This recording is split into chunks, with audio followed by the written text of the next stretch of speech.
महाभारत का अंत हो चुका था। महामानवों ने वीरता से युद्ध किया और असुरों को पराजित कर भगा दिया। भूमि ने उत्सव मनाया और शांति लौट आई, परंतु शांति कभी शाश्वत नहीं होती। जब पांडव स्वर्ग की ओर प्रस्थान कर गए, तब उनका राष्ट्र उनके वंशजों के हाथों में रह गया, जो आने वाले समय के लिए तैयार नहीं थे। दानव गांवों और घरों को नष्ट कर रहे थे। निर्दोष लोगों की चीखें आसमान तक गूंज रही थीं, लेकिन उनकी रक्षा करने वाला कोई नहीं था। जब दानवों ने धरती पर तबाही मचाई, 2 भारतीय युवकों ने प्रण लिया।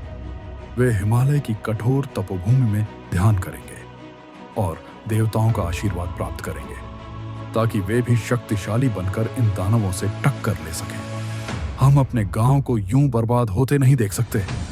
अब समय आ गया है कुछ करने का। हाँ, हिमालय ही हमारी राह है। वहां देवताओं की शक्ति है और वही हमें इन दानवों से लड़ने की ताकत देगी। 2 मासूम बच्चे, जिनके दिलों में अपनी धरती को बचाने की आग जल रही थी।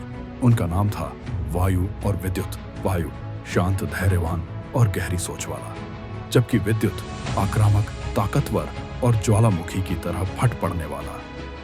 गांव-गांव में फैले राक्षसों के आतंक को देखकर उन्होंने निश्चय किया कि वे हिमालय की कठोर तपोभूमि में साधना करेंगे, देवताओं की कृपा पाएंगे और इतनी शक्ति अर्जित करेंगे कि इन राक्षसों का अंत कर सके। एक दिन वायु आंख खोलते हुए धीरे से, विद्युत, ये कैसी प्रकाश ज्योति है, ये तो सूर्य से भी तेज है।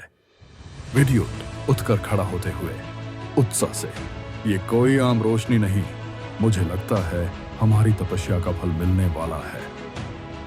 रोशनी में से एक दिव्य स्वर गुनगुनाता है। दिव्य स्वर, गंभीर और गजर आवाज।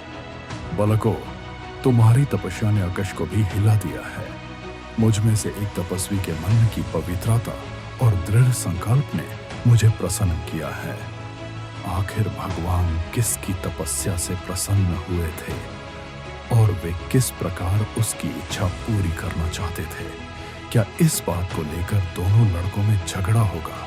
जानिए अगले एपिसोड में।